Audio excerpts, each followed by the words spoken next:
Chapter 15 Framing the Constitution, the Beginning of a New Era. Introduction. The Indian Constitution came into effect on 26 January 1950. The Constitution of India was framed between December 1946 and November 1949. The framing of Constitution sought 1. To heal wounds of the past and the present, to make Indians of different classes, castes and communities come together in a shared political experiment. 2. It sought to nurture democratic institutions in what had long been a culture of hierarchy and difference. Constituent Assembly. Drafts were discussed clause by clause in the Constituent Assembly of India. The Assembly held 11 sessions, with the sittings spread over 165 days. In between the sessions, the work of revising and refining the drafts were carried out by various committees and subcommittees. This chapter will introduce you to the history that lies behind the Constitution and the intense debates that were part of its making. 1. A tumultuous time. The political background of Constituent Assembly. Events. The Quit India struggle of 1942. The INA and Subhash Chandra Bose and INA trials. Riot of Royal Indian Navy in Bombay and other cities, 1946. Mass protests of workers and peasants in different parts of the country, 1940s. The Great Calcutta killings of August 1946. The violence culminated in the massacres of accompanied the transfer of populations when the partition of India was announced. On 15 August 1947, India had been made free, but it had also been divided. Millions of refugees were on the move into East and West Pakistan, Hindus and Sikhs into West Bengal and eastern half of the Punjab. When the British left India, the constitutional status of the remained ambiguous. Some Maharajas wanted to become independent power. The making of the Constituent Assembly. The members of Constituent Assembly were not elected on the basis of universal franchise. In the winter of 1945-46, provincial elections were held in India. The provincial legislatures then chose the representatives to the Constituent Assembly. The Constituent Assembly was dominated by one party, the Congress. The Congress swept the general seats in the provincial elections, and the Muslim League captured most of the reserved Muslim seats. But the League chose to boycott the Constituent Assembly, pressing its demand for Pakistan with a separate constitution. The socialists too were initially unwilling to join. They believed the Constituent Assembly was a creation of the British. Some Congress members were inspired by socialism, while others were defenders of landlordism. Some were close to communal parties, while others were assertively secular. Debates in Constituent Assembly reported in newspapers. Criticism and counter-criticisms in the press in turn shaped the nature of the consensus. Public was also asked to send in their views on what needed to be done. Many of the linguistic minorities wanted the protection of their mother tongue. Religious minorities asked for special safeguards. Dalits demanded an end to all caste oppression and reservation of seats in government bodies. Important issues of cultural rights and social justice raised in these public discussions were debated on the floor of the Assembly. The dominant voices in the Constituent Assembly. The Constituent Assembly had 300 members. Of these, 6 members played particularly important roles. 3 were representatives of the Congress: Jawaharlal Nehru, Vallabhbhai Patel, Rajendra Prasad. Role of 6 members: 1. Nehru moved the crucial objective resolution as well as the resolution proposing that the national flag of India be a horizontal tricolor of saffron, white and dark green in equal proportion, with a wheel in navy blue and at the center. 2. Patel worked mostly behind the scenes, playing a key role in the drafting of several reports and working to reconcile opposing points of view. 3. Rajendra Prasad's role was as president of the assembly to steer the discussion along constructive lines while making sure all members had a chance to speak. 4. B.R. Ambedkar, lawyer and economist, served as chairman of drafting committee of the Constitution. At independence, B.R. Ambedkar joined the Union cabinet as law minister. 5. K.M. Munshi. 6. Alladi Krishnasamy Iyer. B.R. Ambedkar, serving with him were 2 other lawyers, K.M. Munshi from Gujarat and Alladi Krishnaswamy Iyer from Madras, both of whom gave crucial inputs in the drafting of the Constitution. B.N. Rao, S.N. Mukherjee. These 6 members were given vital assistance by 2 civil servants. 1. B.N. Rao, constitutional advisor to the Government of India, who prepared a series of background papers based on the close study of the political systems obtaining in other countries. 2. Chief Draftman S.N. Mukherjee, who had the ability to put complex proposals in clear legal language. 2. The vision of the Constitution. Nehru's vision. Objectives resolution by Nehru. On 13th December 1946, Jawaharlal Nehru introduced the Objectives resolution in the Constituent Assembly. It proclaimed India to be an independent, sovereign republic, guaranteed its citizens justice, equality, freedom, and assured that adequate safeguards shall be provided for minorities, backward and tribal areas, and depressed and other backward classes. Nehru's historical perspective of Constitution. Nehru placed the Indian Constitution in a broad historical perspective. His mind went back to the historic efforts in the past to produce such documents of rights. Nehru's speech, source 1, see text. Nehru referred American, French, Russian Revolution and located the history of constitution making in India with a longer history of struggle for liberty and freedom. We are not going just to copy. Nehru did not define the specific form of democracy and suggested that this had to be decided through deliberations. And he stressed that the ideals and provisions of the constitution introduced in India could not be just derived from elsewhere.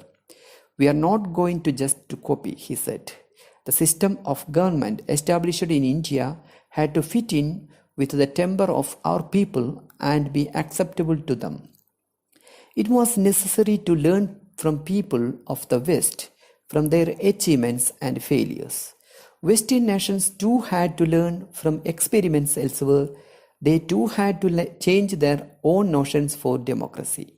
The objective of Indian Constitution would be to fuse the liberal ideas of democracy with the socialist idea of economic justice and readapt and rework all these ideas within the Indian context. Nehru's plea was for creative thinking about what was appropriate for India. 2. 1. the will of the people. Was Constituent Assembly under the shadow of British guns? In the winter of 1946-47, as the Assembly deliberated, the British were still in India. An interim administration headed by Jawaharlal Nehru was in place, but it could only operate under the directions of the Viceroy and British government in London. A communist member, Somnath Lahiri, saw the dark hand of the British imperialism hanging over the deliberations of the Constituent Assembly. He thus urged the members and Indians in general to fully free themselves from the influence of imperial rule. Lahiri exhorted his colleagues to realize that the Constituent Assembly was British-made and was working the British plans as the British should like to be worked out. Nehru's response. Nehru admitted that most nationalist leaders had wanted a different kind of Constituent Assembly. British government had a hand in its birth, and it had attached certain conditions within which the assembly had to function. But emphasized Nehru, you must not ignore the source from which this assembly derives its strength. Governments are, in fact, expression of the will of the people. We have met here today because of the strength of the people behind us, and we shall go as far as the people, not any party or group but the people as a whole shall wish us to go. The Constituent Assembly and the aspirations of those who had participated in the movement for independence and social struggles. Democracy, equality, and justice were ideals that had become intimately associated with social struggles in India since the 19th century. When the social reforms in the 19th century opposed child marriage and demanded that widows be allowed to remarry, they were pleading for social justice. When Swami Vivekananda campaigned for a reform of Hinduism, he wanted religions to become more just. When Jyotiba Phule in Maharashtra pointed to the suffering of the depressed castes, he was demanding social justice. Communists and socialists organized workers and peasants. They were demanding economic justice. The national movement was inevitably a struggle for democracy and justice, for citizens' rights and equality. Unbroken continuity of earlier constitutional development.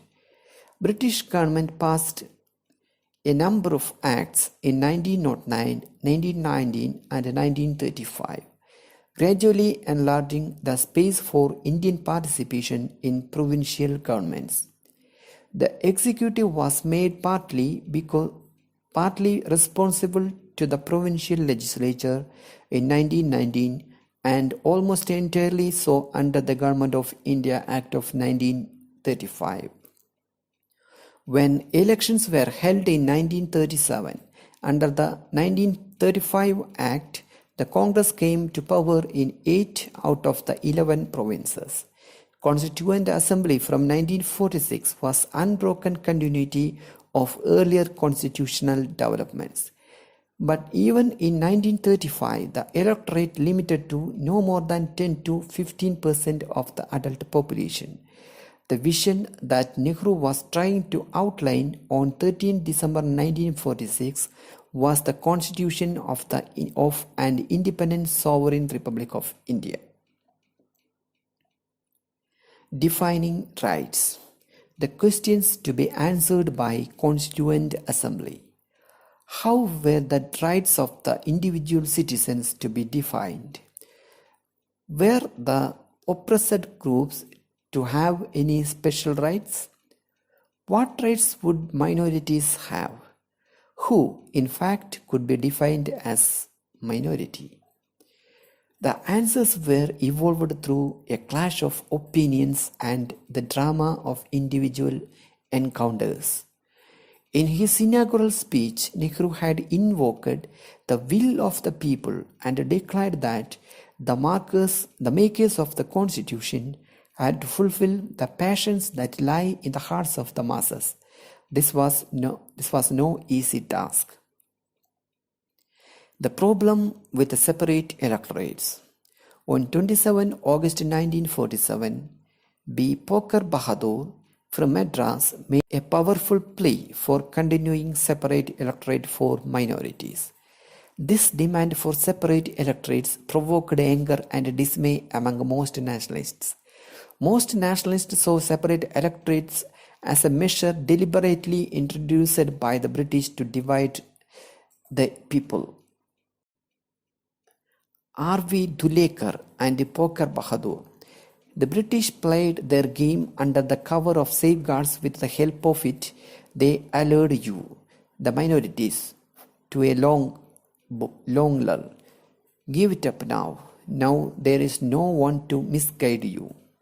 Sardar Patel declared, separate electorates was a poison that has entered the body politic of our country. Do you want peace in this land?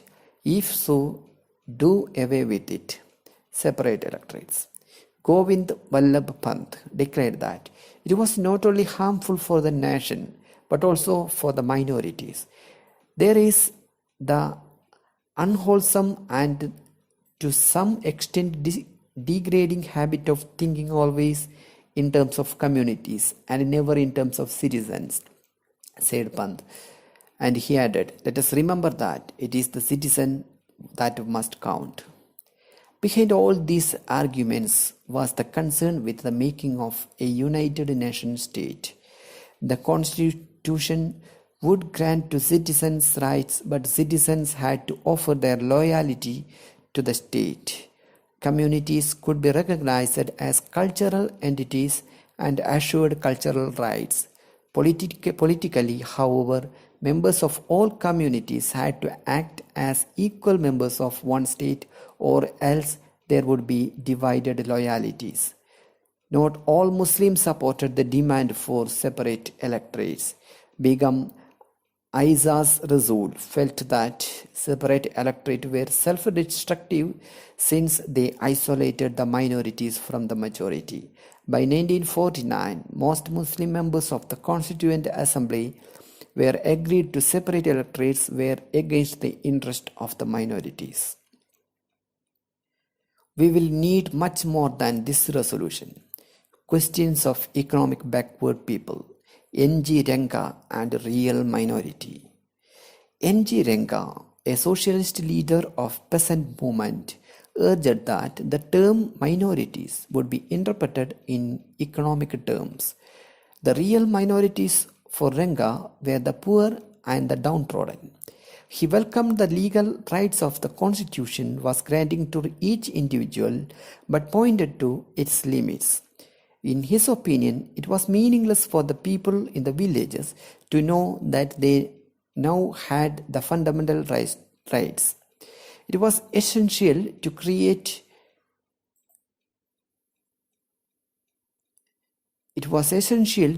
conditions where constitutionally enshrined rights would be effectively enjoyed.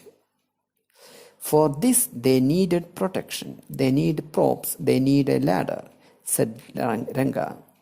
Renga also drew attention to the gulf that separated the broad masses of Indian and those claiming to speak on their behalf in the Constituent Assembly. Jaipal Singh about tribals.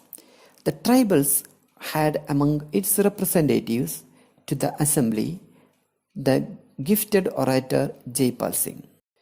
In the welcoming of the objective resolution, Singh said, as an Adivasi, I am not expected to understand the legal intricacies of the resolution. But my common sense tells me that every one of us should march in that road to freedom and fight together. Sir, if there is any group of Indian people that has been shabbily treated, it is my people. They have been disgracefully treated, neglected for the last 6,000 years. Now we are going to start a new chapter of independent India, where there is equality of opportunity, where no one would be neglected. Singh spoke eloquently on the need to protect the tribes and ensure conditions that could help them come up to the level of the general population. Tribals were not a numerical minority, he argued, but they needed protection. They had been dispossessed of the land they had settled, deprived of their forests and pastures, and forced to move in search of new homes. Perceiving them as primitive and backward, the rest of society had turned away from them, spurned them. He made a moving plea for breaking the emotional and physical distance that separated the tribes from the rest of society. Our point is that you have got to mix with us. We are willing to mix with you. Singh was not asking for separate electorates, but he felt that reservation of seats in the legislature was essential to allow tribals to represent themselves. We were suppressed for thousands of years. Questions of depressed classes. Some members of the depressed classes or depressed castes emphasized that the problem of the untouchables could not be solved through protection and safeguard alone. Their disabilities were caused by the social norms and the moral values of caste society. Nagappa, we have been suffering, but we are prepared to suffer no more, said J. Nagappa from Madras. We have realized our responsibilities. We now know how to assert ourselves. Nagappa pointed out that numerically the depressed castes were not a minority. They formed between 20 and 25% of the total population. Their suffering was due to their systematic marginalization, not their numerical insignificance. They had no access to education, no share in the administration. K.J. Ghanderkar, addressing the assembly, K.J. Ghanderkar of the central provinces said, "We were suppressed for thousands of years, suppressed to such an extent that neither our minds nor our bodies, and now even our hearts work, nor are we able to march forward." After the partition violence, Ambedkar too no longer argued for separate electorates. The Constituent Assembly finally recommended that untouchability be abolished, Hindu temples be thrown open to all castes, and seats in legislatures and jobs in government offices be reserved for the lowest castes.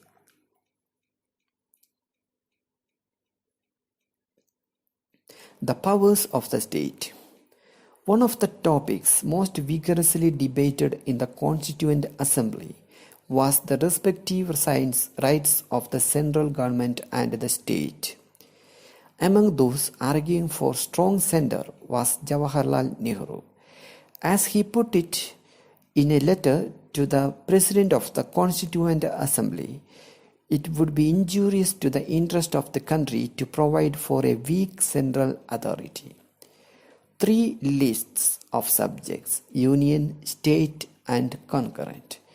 The draft constitution provided for 3 lists of the subjects: union list, state list, and concurrent list.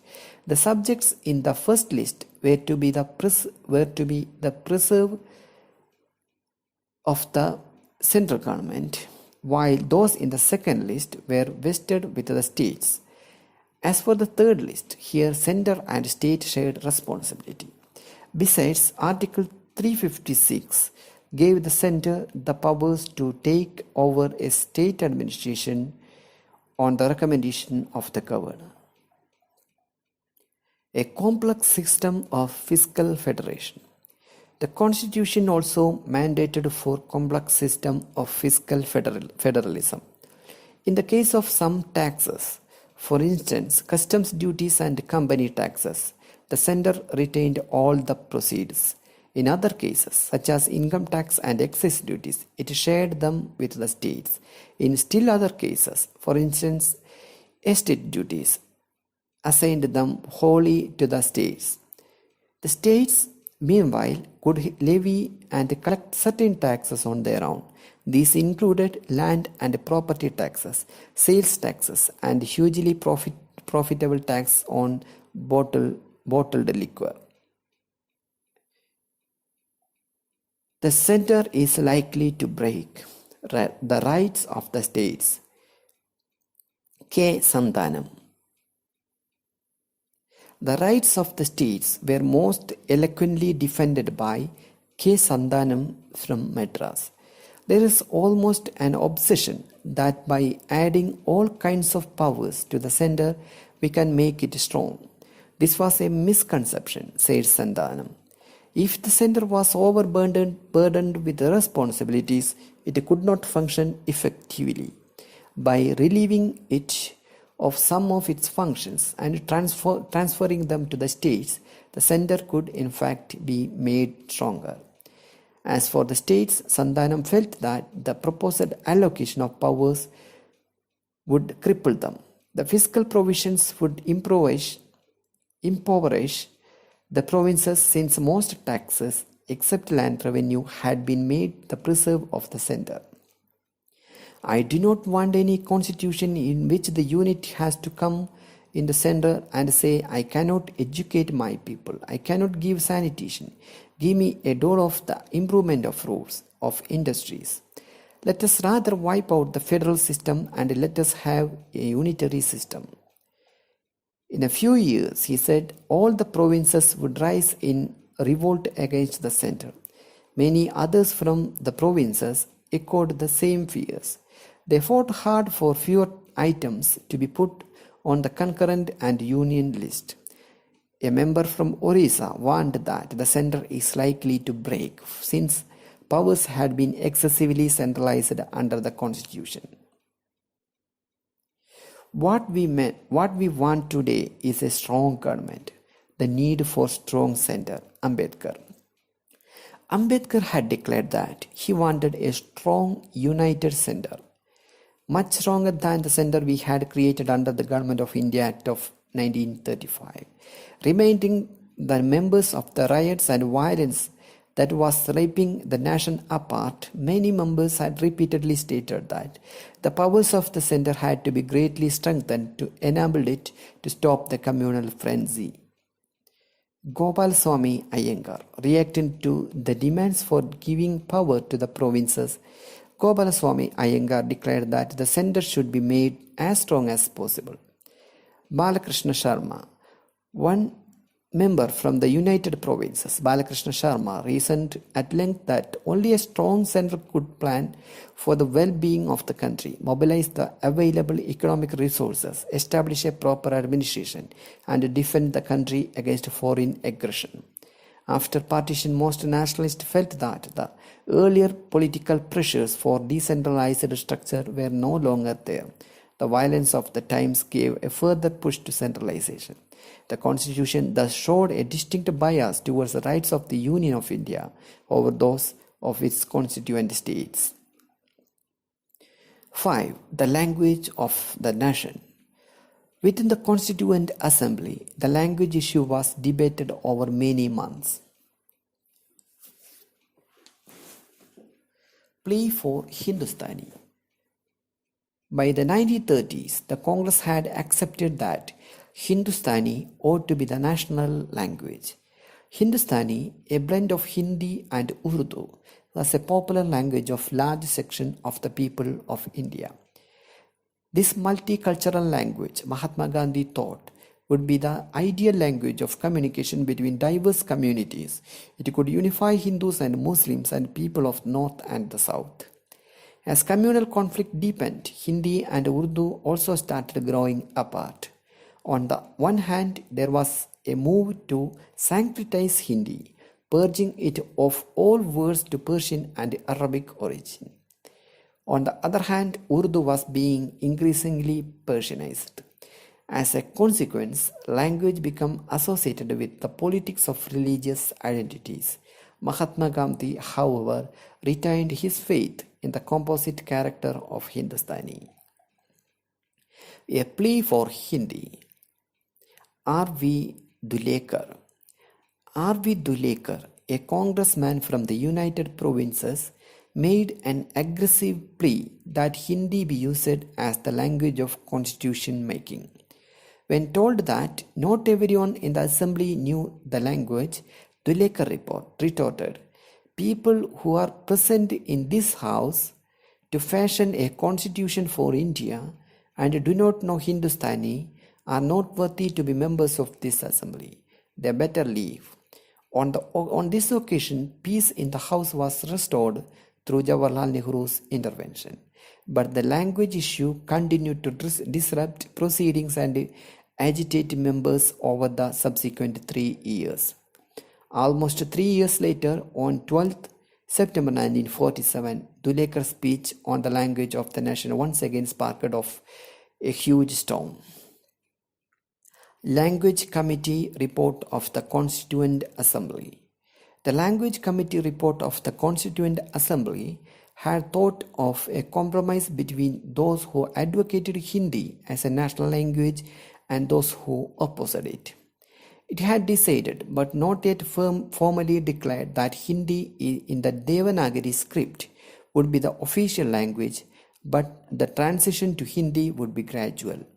For the first 15 years, English would continue to be used for all official purposes. Each province was to be allowed to choose one of the regional languages for official work within the province. By referring to Hindi as the official rather than the national language, the Language Committee of the Constituent Assembly hoped a solution that would be acceptable to all. Dulekar was not one who liked such an attitude of reconciliation. He wanted Hindi to be declared not an official language but a national language. Several times during his speech, the President of the Assembly interrupted Dulekar and told him, "I do not think you are advancing your case by speaking like this." But Dulekar continued nonetheless. The fear of domination. Srimati G. Durgabai. A day after Dulekar spoke, Srimati G. Durgabai from Madras explained her worries about the way the discussion was developing. "Mr. President, the question of national language for India, which was an almost agreed proposition until recently, has suddenly become a highly controversial issue. Whether rightly or wrongly, the people of non-Hindi speaking areas have been made to feel that this fight or this attitude on behalf of the Hindi speaking areas is a fight for effectively preventing the natural influence of other powerful languages of India on the composite culture of this nation." Durgabai informed the House that the opposition in the South against Hindi was very strong. The opponents feels, perhaps justly, that this propaganda for Hindi cuts at a very root of the provincial languages. Yet, she, along with many others, had obeyed the call of Mahatma Gandhi and carried on Hindi propaganda in the South, braved resistance, started schools and conducted classes in Hindi. She had accepted Hindustani as the language of the people, but now that language was being changed. Words from Urdu and other regional languages were being. Sri Shankar Rao Dio. A member from Bombay, Sri Shankar Rao Dio, stated that as the congressman and a follower of Mahatma Gandhi, he had accepted Hindustani as a language of the nation. But he warned, "If you want my wholehearted support for Hindi, you must not do now anything which may raise my suspicions and which will strengthen my fears." T.A. Ramalingam Chettiar. T.A. Ramalingam Chettiar from Madras emphasized that whatever was done had to be done with caution. The cause of Hindi would not be helpful if it was pushed too aggressively. The fears of the people even if they were unjustified, had to be allayed, or else there will be bitter feelings left behind when we want to live together and form a united nation.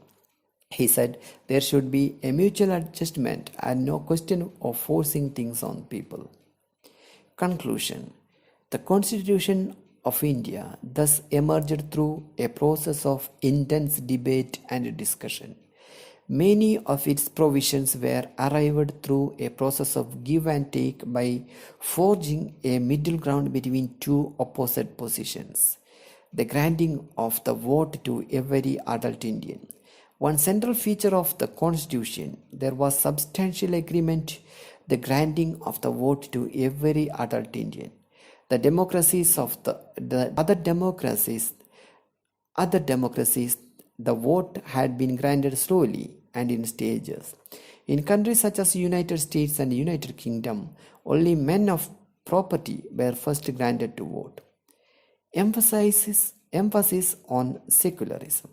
A second important feature of the Constitution was its emphasis on secularism.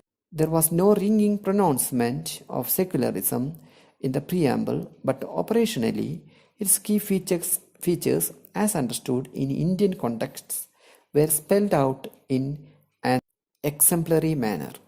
This was done through the carefully drafted series of fundamental rights to freedom of religion, Article 25 to 28, cultural and educational rights, Article 29 to 30, and rights to equality, Article 14, 16, and 17.